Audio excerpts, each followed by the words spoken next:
Welcome to Where to Ski. I'm your host, John Morgan. Today we're in France. Grab your skis and let's go skiing in Chamonix.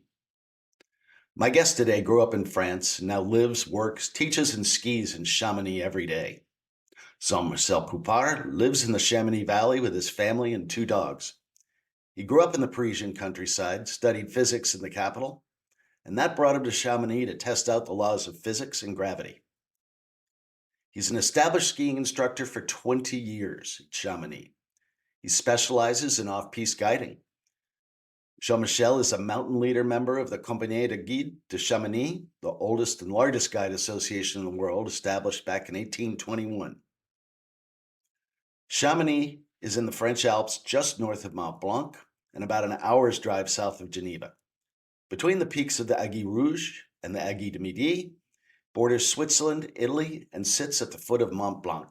It's one of the oldest ski resorts in France, popular with alpinists, mountain enthusiasts, skiers. Napoleon even visited this town. The cable car to the 3,800-meter Aiguille du Midi is the highest vertical ascent cable car in the world. It takes you to the hopping point for the famed Vallée Blanche. In addition to the skiing for us mere mortals, Chamonix hosts the world's elite. Town hosts a round of the FIS World Cup, Arboig Kandahar. All this after hosting the first Winter Olympics back in 1924 and multiple world championships. The valley is comprised of four separate mountain areas: Les Grands Monts, Bravant, Le Domaine de Balme, and of course the Aiguille du Midi. These run along the valley from Le Tour down to Les Auches.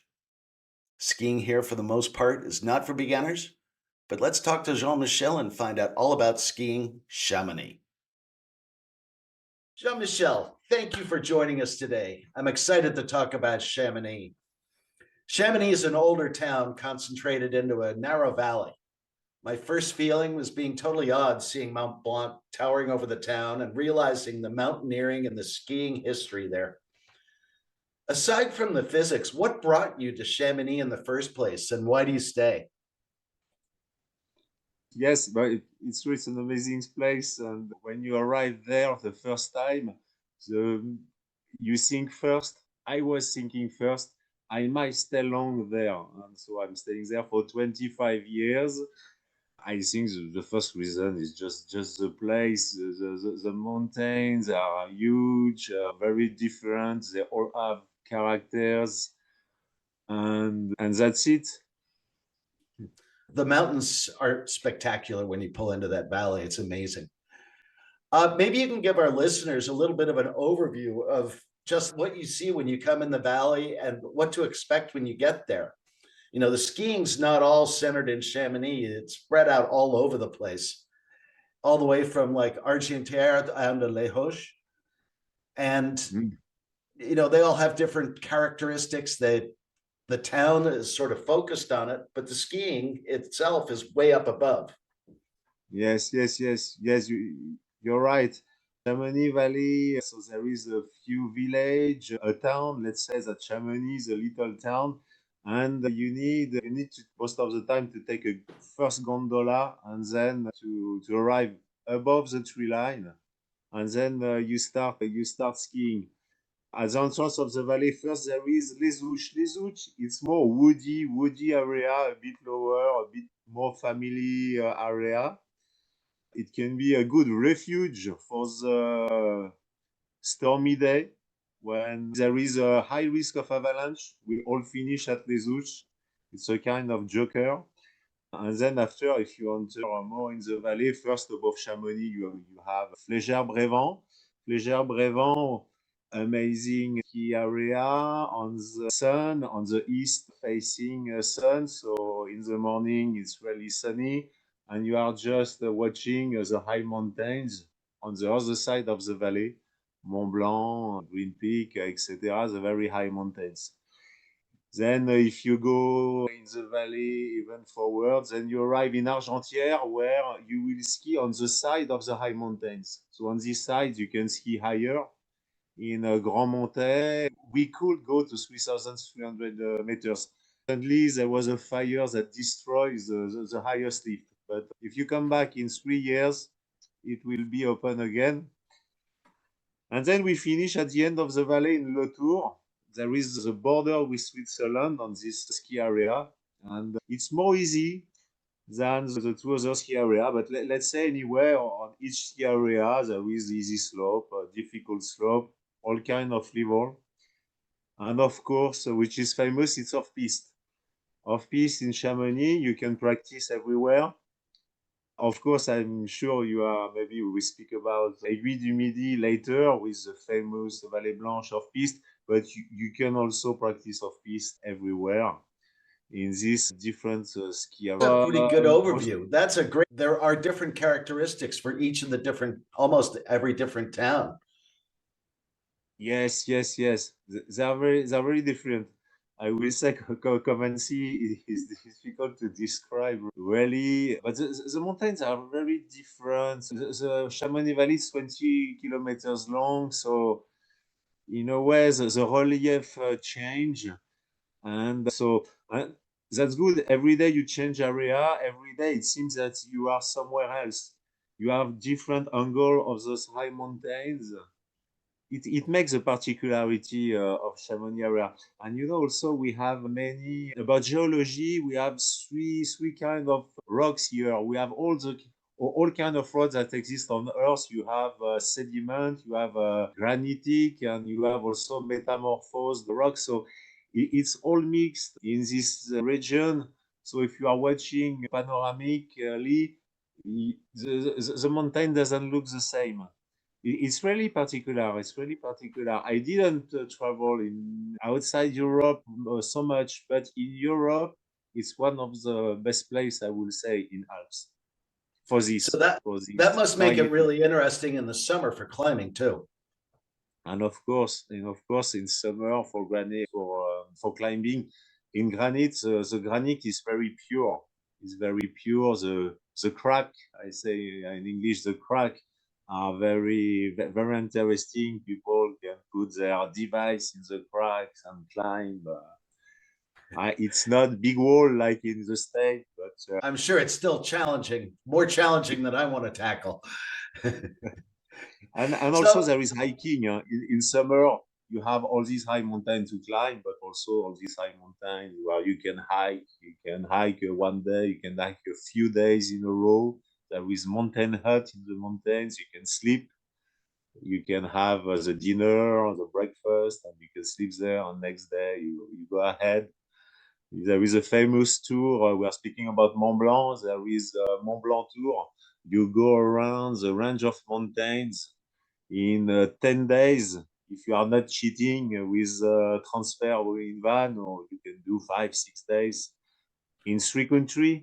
I think one of the particularities of the area also is that we are on 3 countries. There is Italy and Switzerland very close, so there is a 3 culture. If there is 3 culture, you have 3 type of wine, you have many type of cheese, you know. So no, I've heard of that 10-day trip around. It's supposed to be spectacular in the summer. It is, and again, I will tell you that every day is different. I tell my client because, like you ask me, people want to know before they come, and so you say, you will see, we will speak again in 10 days. I tell you that you will feel like every day will be different, and it's the case. They agree at the end. They say, yeah, wow, it's something. This is why I did this tour, I imagine almost 100 times. I'm doing this for 25 years. You know, if I do it 4 times a year, it's 100. I'm not getting bored because of this, because it's different every day. Of course, the weather forecast is different, my clients are different, but also there is a strong variety. That changes every day and probably changes every year. So let's go back to skiing. You know, no discussion of Chamonix is complete without talking about the Aiguille du Midi and Vallée Blanche. That's probably one of the most iconic pistes in the world. What makes it so special? First, it's not a piste, it's an off piste. It's an off piste. Yeah, fair enough. It's off piste, and there is no market piste on the side. It's one valley, And there is 4 main routes, in fact, which makes it particular. It's the surrounding mountain. You start at 3,800 meters. Sorry for American, it will be 12,000 feet, something like this. You will make the correction. So 12,000 feet, you have the Mont Blanc, 14, 15,000 feet around, and you are going down this valley with mountains like this, very high mountain, steep mountain on the side, and huge glacier. When you are starting at the top, the glacier, there is a first plateau, there is more than 400 meters deep of ice. And so imagine, so before this plateau, you start on a ridge, on a sharp ridge. On one side, you have Chamonix to 1,500 meters vertical down on the left, which is very impressive. And so just because of this, you will remember it. You won't forget the beginning. And then you will start skiing, of course, so with a high mountain guide. And you will feel secure, you will feel in security, you will follow the guide. And as I said, there is 4 main routes. There is a route for intermediate, let's say plus, because you will meet maybe all kind of snow. So when you are intermediate in certain snow, you feel like being a beginner. So better be intermediate plus to be able to still enjoying your trip. We can say a trip in this long valley.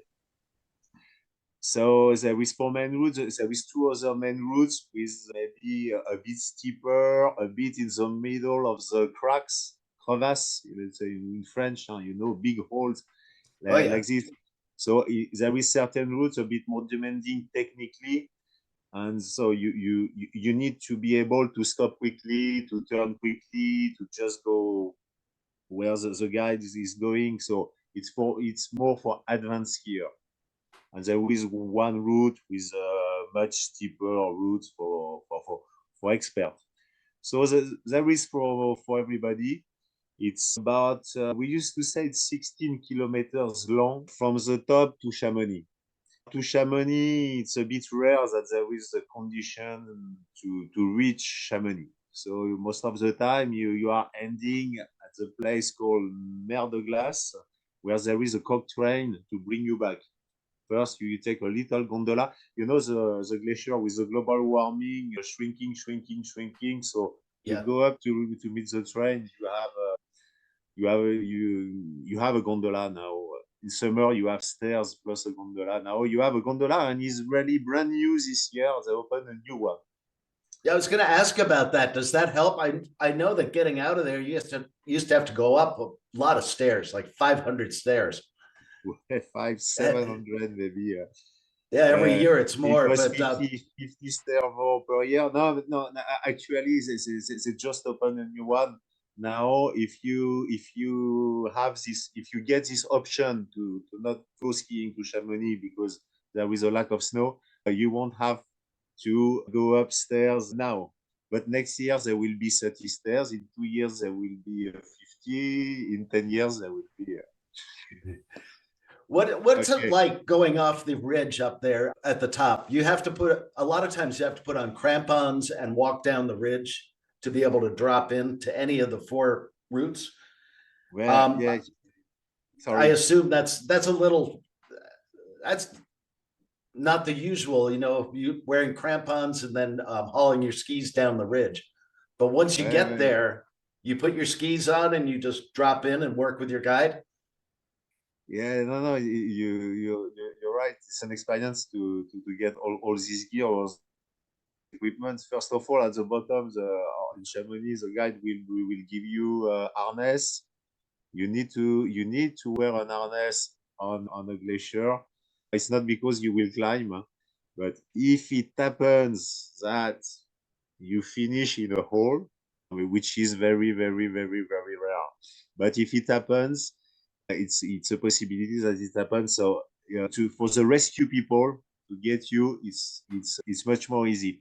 Then you will have, and when you arrive at the top, there is tunnel in the rocks. There is terrace outside, but there is tunnel in the rock. And in one of the tunnel, arrive on the snow on this special ridge.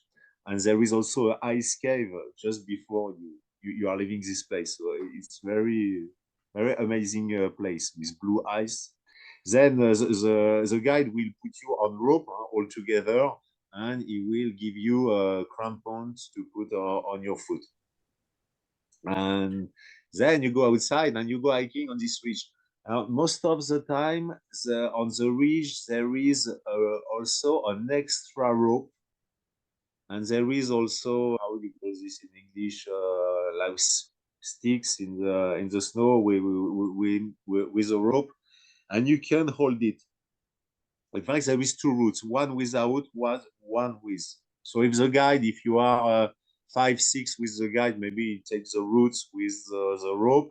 If not, he's holding you with the rope, and you go more straight to the place to put on your skis. But it lasts 20 minutes, I would say. Huh?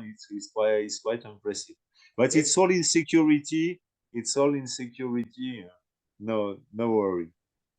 So I would say Aiguille du Midi, you can also go just for the view. Huh? Most of the people are going there for the view, even in winter.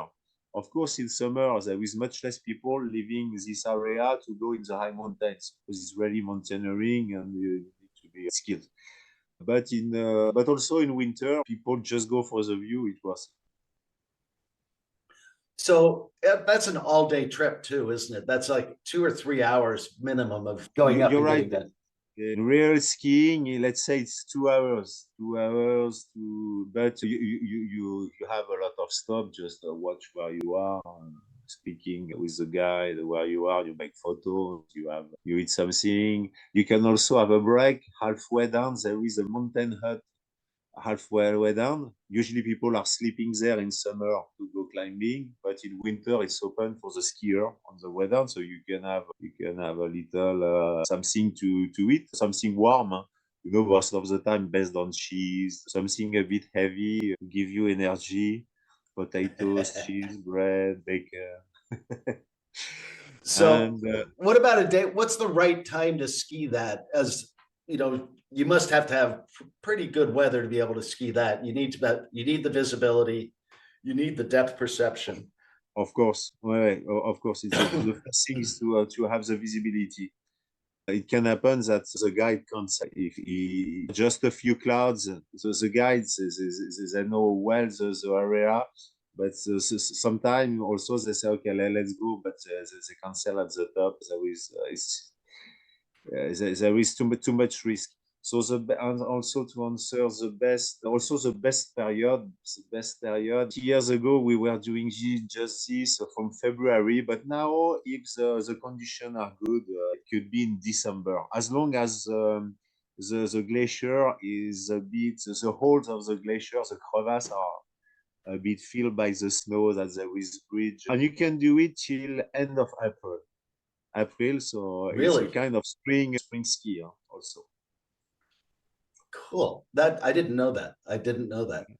Aside from the Vallée Blanche, you know, you were talking about Argentière and the skiing up there, and there's some really good skiing. How's that ski? And that faces more toward the west, so you get like afternoon sun. Exact, afternoon sun, December or almost no sun, and it's just it's just half an hour, and then now it's getting more and more, and it's west northwest. So most of the slopes are between 2000 and 2700. So it's keeping very good snow, a bit cold. Late March, beginning of April, you still have good snow there. You still have good snow. This is why I come back on the choice where you ski every day. Me with my client, it depending of this. Okay, we are in spring. There will be sun this morning on this side of the valley, so let's go there. The snow will get very good to ski around 11, and it's still cold, so we can maybe spend the day there. If not, we will change the area, going somewhere else in Argentière for this snow.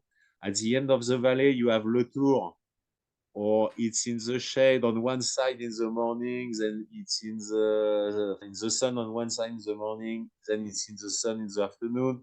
So when it's slashy on one side, it's better on the other side, etc. So it's really part of my job to choose the right place or to be at the right area at the How do right you time. get up the road on there? Are there buses periodically? You know, transportation is usually pretty good around there, but around ski areas, Yeah. do they have buses that go up, or is it skiable to get up there? I don't think so. No, You have no. to.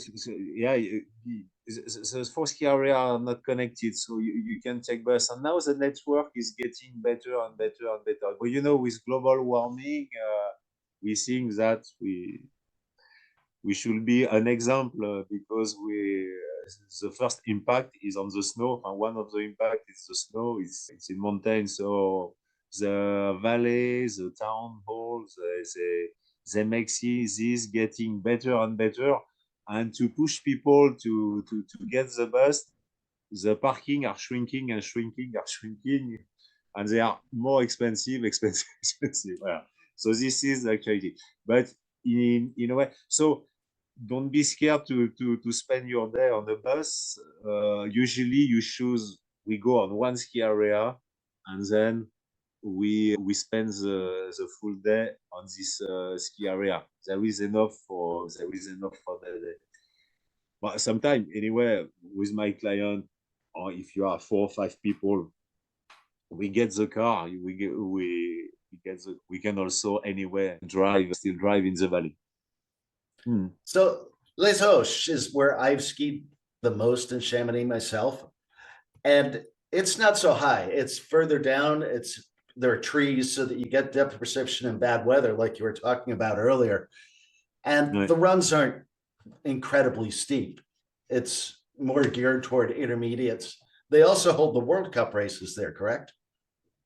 Yes, correct. Yeah, yeah. It was 2 weeks ago. There was slalom, man, World Cup. There was also downhill, but it was cancelled at the last moment because it was too warm. During 1 week, it was too warm, and the snow won't be good for this level of skiing. A racer like this, if the snow is not like ice, it's not good. It's not fair for the other one behind. They will ski on rail. So now they cancel. But yeah, yeah, oh, nice World Cup. Kandahar, the name of this World Cup, and for many years we didn't have a good skier, a French good skier. There was a favorite with French, but they canceled. You've got a couple of good French skiers now in all the disciplines. Uh, What's the best place for intermediates, say on Les Hauts, to ski? If you were to take a client there, where would you take them if they were good skiers but intermediates?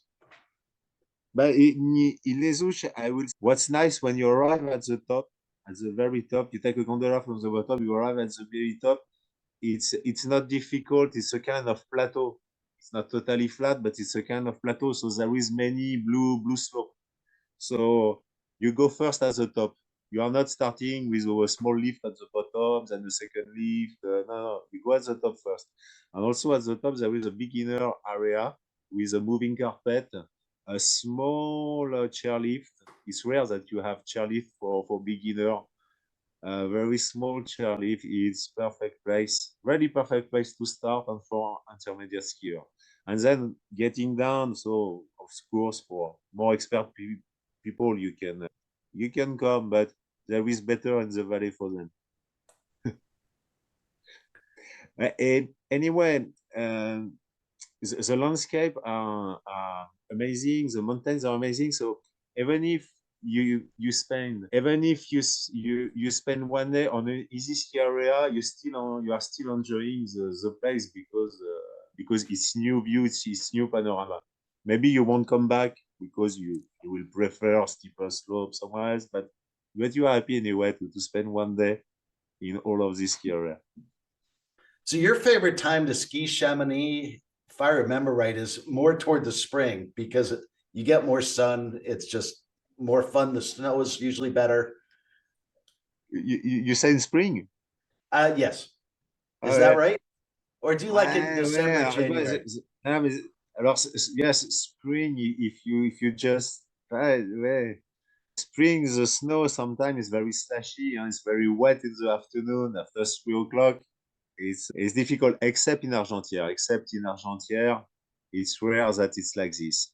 So let's say late in season we ski more in Argentière. Argentière is closing the 1st of May. So it's quite late. Huh? In Europe, it's late. Most of the ski resorts they close beginning of April, mid-April, and well, it's good for the sun, the ski bar. But I will say for the best snow, it's still January and February, and Okay. and I would say March. March you have a lot of off-piste skier, because in off-piste you learn to enjoy all kind of snow. Sometimes it's paradise because you are lucky, there is fresh snow, etc. But anyway, most of the time it's very enjoyable too. When the snow starts on the surface to be smooth on the spring, on the spring snow, it's very enjoyable too. So in March, people come also for piste. If it's snowing, they have winter, cold snow. If not, they have this kind of spring snow, and they know to be at the right place at the right moment. Most of the time, also they get professional. There is, in Chamonix, we didn't mention it, but there was in history the first guide company was created there. So you have hundreds of high mountain guide, you have hundreds of ski instructor. So many people go off piste with a professional.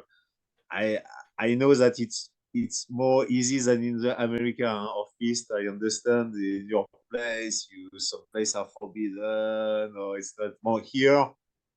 It's more you have a guide to make the security. You can go everywhere and you will find the good snow. Uh, The good, it is easier there to go off piste. It's much easier in a lot of places.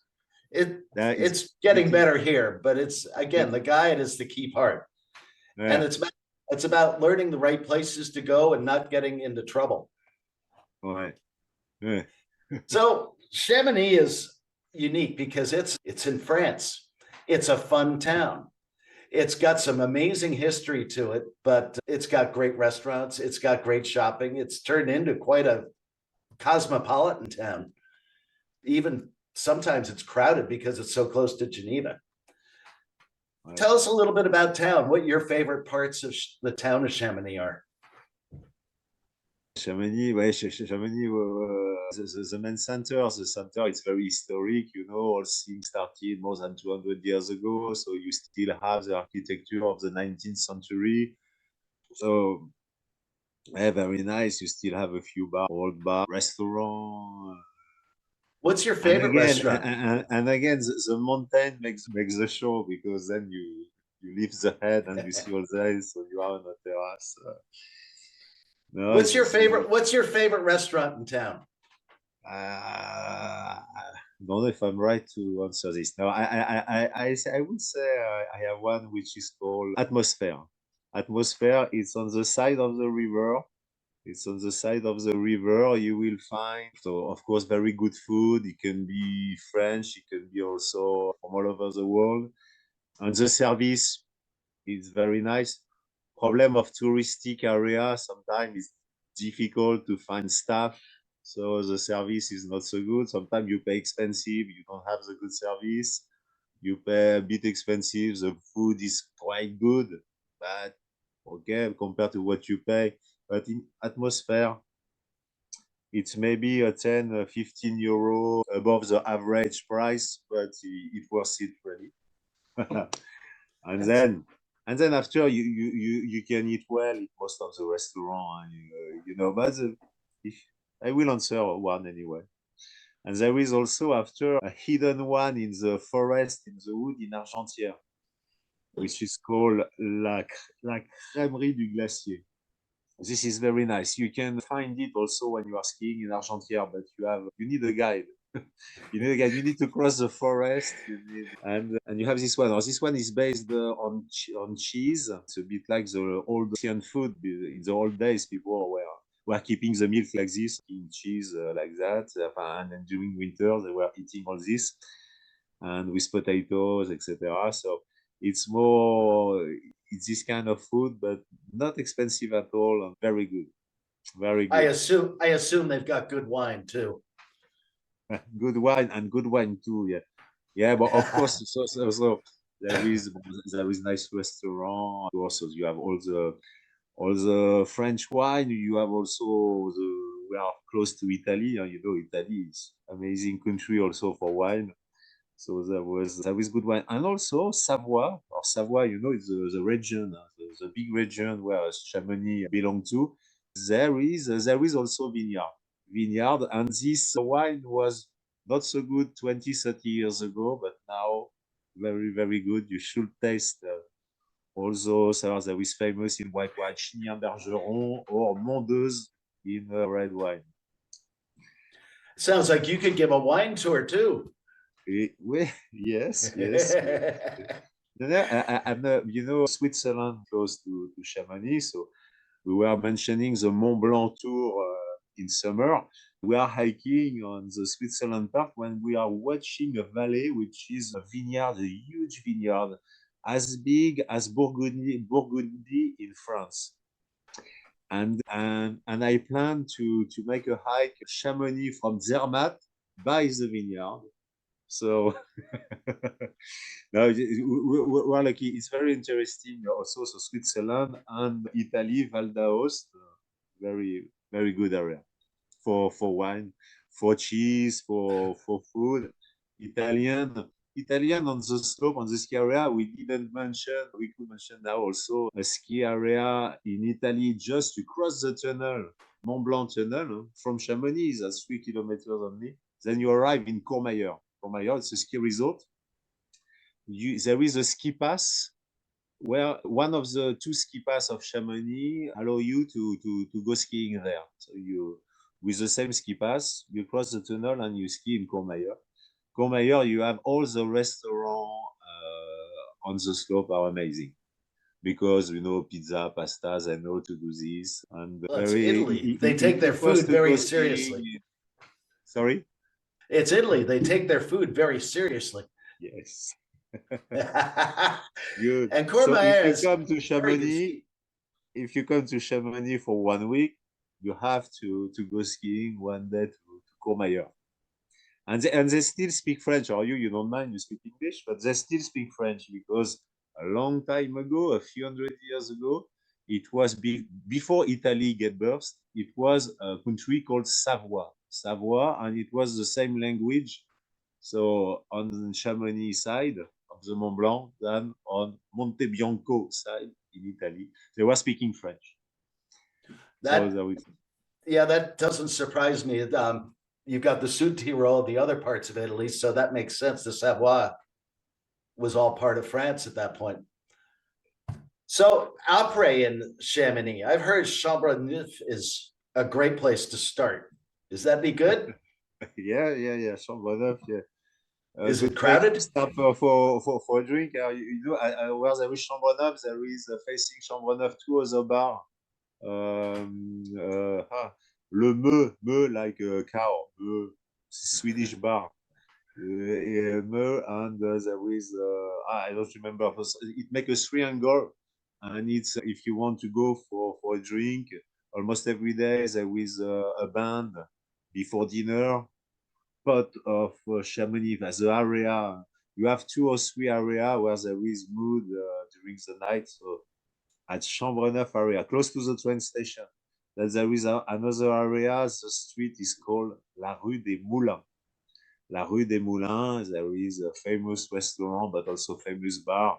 And the bar, you know, now after 10, 11, they became a bit like a discotheque, like a dancing area. So Uh-oh, dance all night and miss that. You can't miss the next day skiing though. So you spend a lot of time with guests skiing, and you have a lot of impact on those guests that you do take skiing. your clients. What do you try and teach them about your philosophy of skiing and how you what do you tell your guests about how you love the skiing and Which my philosophy of skiing is to teach you technique that works, which means not pretentious. Of course, every instructor are teaching techniques that works, but I will say techniques that make you save energy. I mean, there is no point to teach something very special, angle with the skis on to be on the edge if you need a lot too much energy. So it's really based on this and what's working, what doesn't work in off-piste, for example. I had 5 years, during 5 years, I was doing only off-piste during the full season. And I was changing client each 5 days. And so I had so many people behind me that I will say, okay, do this. You will really feel something different. That, yes, I agree, you're right. Maybe it can help you, but I don't think it will change your life really. And I'm not sure you will be less tired tonight if you do this.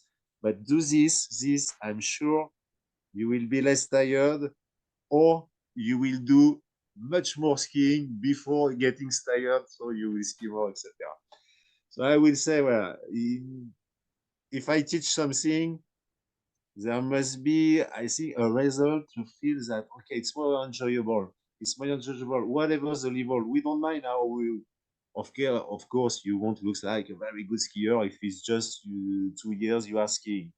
But I will teach you to, most of the people, I will say most of the time, people are wasting energy to go zigzagging, to turn sharply. You should go around, etc. So the trajectoire is the first word I will say. Trajectoire, the right word in English, and the shape of the turn. Mhm. And to speak a bit less technique, of course, just enjoy to slide. Sliding, it's a kid thing. It's not serious, it's not adult. So I just tell people, try to remember the kids, speaks to the kids you are, and go sliding. Don't think it's dangerous. Don't think I'm there. So don't worry, I won't ask you to go crazy there and take risk. So trust me and just enjoy this. This is why, John, we are still crazy of this sport. It's because it's not serious. Well, it's poignant though. It's poignant. You want people to enjoy themselves and Yeah. be able to enjoy the mountains. And that all goes back to your physics background and being efficient about it. Ouais. Yeah. Yeah. Your own favorite day skiing with no guests. Where would you go? What do you do? And what would be your favorite day? It's difficult to answer because I like to go. I like to go by myself, but I have to bring a friend. I have a daughter, of course. If I have a free day, I go with her. I would say maybe more off piste, but I have a lot of clients off piste. I will go maybe more off piste. I will take time to maybe to yeah to have a beer on the terrace, to do a bit of ski bar, but to not start at 8 o'clock and finish at 5. And also, I will, if it's snowy, if there is good condition powder, yeah, I will wake up. I will wake up very early. I will be the first at the ski lift. Sometimes my clients are a bit lazy, but I understand they are in holidays, they are tired, they work a lot in the year. So they don't start very early. We don't open the slope. But me, if there is good condition, I will wake up early. That sounds perfect. Those are the best runs of the day. Well, Yeah. how can our listeners find you? Send me. I have a website. Maybe you will put the name of the website is ski Chamonix I don't know this ski Chamonix Megève.com. Or Megève is the name of it's another ski area very close to Chamonix. I'm living at the entrance of the valley, so it's it's not so far. I'm as close to Megève that from the end of Chamonix Valley. I know Chamonix Valley 20 kilometers ago. So I used to teach in Megève. I'm teaching more and guiding more in Chamonix. And also sometimes we are going for my house, sometimes we are going in Switzerland. We can do. So mostly you can find me on this website. And if you write my name, I think on the internet there is I advertise on a kind of office du tourisme website. It's not really office tourism of Chamonix, but it's a kind of office tourism on the web. Okay. You can find my details and you will have more detail of me. But I think if you didn't stop to listen to this to this interview, you will know more. I will put the URL for your website in the notes for the podcast too, so that people can get to it, and a link. And So, and I told you I want to add about going to ski all over the world, because I'm looking forward to have guests coming from you, and I'm thanking you already. But I say, yeah, if you visit France, if you visit Chamonix, spend a few weeks in Europe. I mean, to limit your impact carbon, don't limit it just for Chamonix. Go visit many places, profit really. You cross Atlantic to to see many places instead of doing 3 trips in different places, because the snow conditions, are changing, and we should take care of this to make this changing as slowly as it could be. well, I know we don't Chamonix, have the solution, but we can limit a bit this. yes, well, we can and we have to. But We have to. Chamonix is special. And Jean-Michel, I want to thank you so much for taking time to talk to us about the area. You might find Jean-Michel on any of the terraces after skiing, just trying to relax. Or you also can find him on his website. And I think, anyone that skis with him would have a ball skiing. Or you might see him throwing it off the top of the Aiguille du Midi one day on a nice day in the spring too. If you like it, you're very welcome. Thank you, everybody, to listen to this, and hope you meet me on the terrace with John on the beer. I'm looking forward to see you. I'm coming to visit. You're coming to visit, sure. And if you like our podcast, yes, you will bring what? I will bring you somewhere. Perfect. On hidden place. Perfect. If you like our podcasts, please share them and listen to perspectives on other areas like St. Anton, Palisades, Taos, Jackson, the Dolomites, and many others. Thanks for joining, and thank you to the Grits Band for the music.